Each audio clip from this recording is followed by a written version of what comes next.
Reciban un cordial saludo una vez más. Vamos a hablar de un tema importante dentro de nuestra legislación mercantil guatemalteca, que son la acción cambiaria, que se encuentra regulado dentro de nuestra legislación. Esto es un tema procesal, la verdad que lo tipifica dentro de nuestro Código Civil y Mercantil, pero también lo tipifica el Código de Comercio. La acción cambiaria es una acción procesal. Vamos a ver en primer punto el fundamento constitucional de esta acción. Vamos a hablar sobre el artículo 29 de nuestra Constitución, donde nos da a nosotros como guatemaltecos el libre acceso a tribunales y dependencias del Estado. La acción cambiaria lo encontramos tipificado dentro del Código de Comercio en el artículo 615. De esta manera está regulado. Cuando se celebra algún título de crédito, hay un compromiso que se adquiere, hay un compromiso tanto para el sujeto activo y el sujeto pasivo. Cuando el sujeto pasivo no incumple esta acción, el sujeto pasivo tiene derecho a accionar en la vía judicial para que esto se dé el cumplimiento del mismo. Dentro de esta acción que se hace, vamos a referirnos al artículo 327 del Código Procesal Civil y Mercantil, a la procedencia de un juicio ejecutivo. Cuando el sujeto pasivo incumple, el sujeto activo tiene el derecho de accionar en contra de él por medio de los juzgados, ¿verdad? Entonces, se va a iniciar un juicio ejecutivo tipificado en el artículo 327 del Código Procesal Civil y Mercantil. En el artículo 615 de nuestro Código de Comercio nos establecen los casos de procedencia. ¿Cómo es que esto procede? De la acción cambiaria se ejercitará. Aquí nos menciona 3 casos específicos: la falta de aceptación y la falta de aceptación parcial. El caso de falta de pago o de pago parcial, cuando el librado o el aceptante fuere declarado en estado de quiebra, de liquidación judicial, de suspensión de pagos de recursos o de obra situación equivalente. Entonces, estas 3 opciones que nos da: la primera, la falta de aceptación, cuando todavía no se acepta el título de crédito.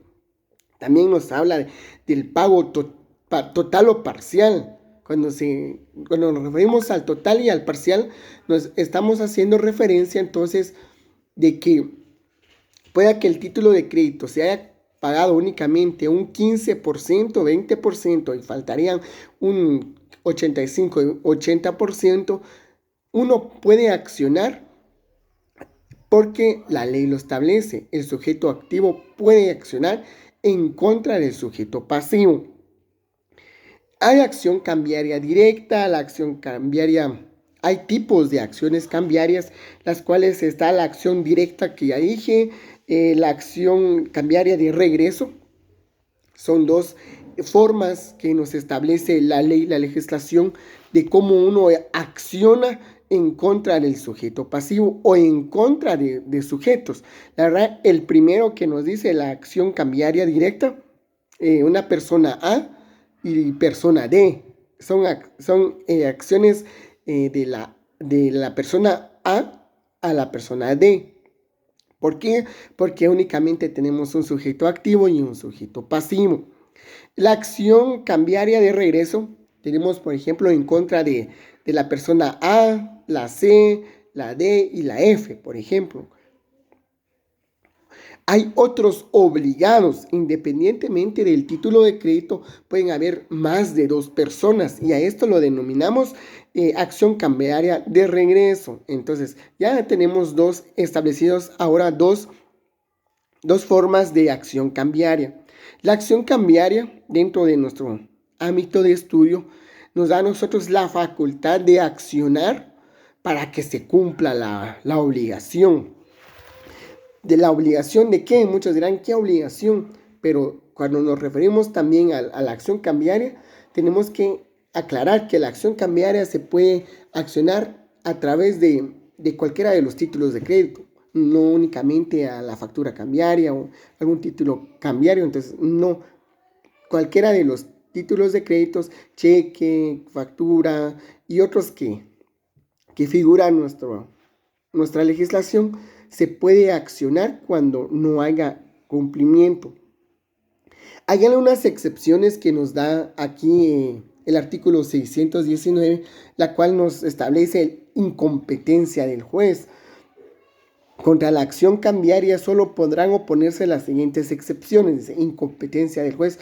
Cuando el juez es incompetente, cuando se está presentando el juicio ejecutivo ante un juez que no tiene la facultad de ver este tipo de situaciones. La falta de personalidad del actor, cuando el actor no tiene la capacidad establecida en la ley para poder accionar. Los hechos, cuando los hechos son de muy mala fe, no puede accionar. Entonces, son algunas excepciones que nos da el artículo 619. ¿Y cómo es que procede? Vamos a entender bien que cómo es que procede esta acción. Entonces, hay obligaciones de reembolsar, de regresar, hacer efectivo esa obligación, cubrir los gastos al momento. Por ejemplo, vamos a dar un ejemplo, que el título de crédito tenga un valor de 5,000 quetzales y hubieron gastos porque se procedió a un juicio ejecutivo. Estos gastos son obligaciones del sujeto pasivo en reembolsarlos, porque el sujeto activo, él actuó de buena fe y para prevalecer sus derechos accionó para que le sea cancelado, la obligación sea efectiva.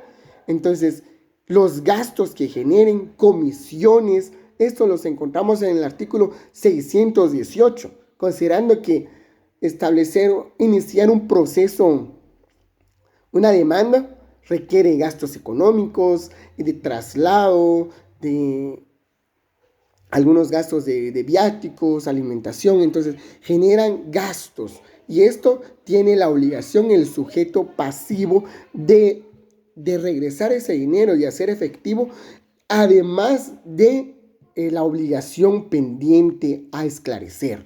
Entonces, de esta manera nosotros vamos a comprender la importancia de hacer efectivo, de cumplir la obligación al momento de que nosotros adquiramos una obligación, de hacer cumplir, porque la ley nos da a nosotros como sujetos activos esa facultad de accionar para que esto se cumpla la obligación, ¿verdad? Entonces también hay levantamientos de embargo, por ejemplo, que el sujeto pasivo no tenga la capacidad de pagar. Entonces se le da un plazo para que pague. Esto lo establece el juez. La forma de cobro, deudores principales. ¿Quién es el principal vendedor cuando nos referimos a una acción cambiaria de regreso? La caducidad. Entonces, hay cosas que en la ley que desconocemos.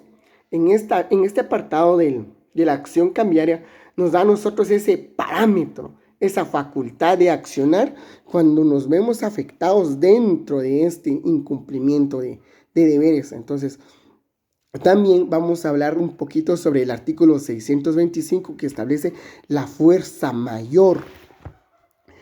Los términos de que dependen la capacidad de la acción cambiaria no se suspenden sino en los casos de fuerza mayor y nunca se interrumpen.